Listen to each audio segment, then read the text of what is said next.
Another tool of Satan is his ability to convince us that certain correlations are actually causations. Now, I know we've all heard this phrase regularly, yet we fall prey to its lure. I display a somewhat silly example above, a plot of two variables that appear to be quite correlated: the number of actor Nicolas Cage movies that come out yearly, and the corresponding number of annual deaths by drowning in a pool. By simple visual analysis, one might conclude that an overconsumption of Nick Cage movies might actually drive movie watchers to drown themselves in their backyard pools. Now, my children have actually offered some theories as to why this relationship might be causal.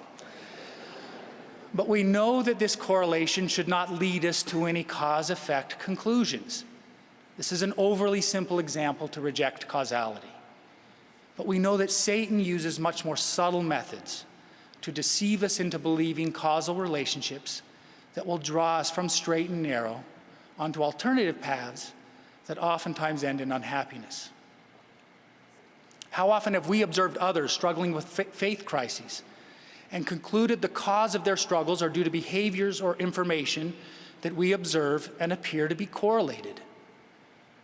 Or perhaps in contrast, do we observe friends who seem to be living a life without trials and conclude that they must be spiritually superior because we can see their paths are clear when compared to the many obstacles we see in our own lives? The Lord exhorts us to judge not, but the allure of observable correlations can be challenging to ignore.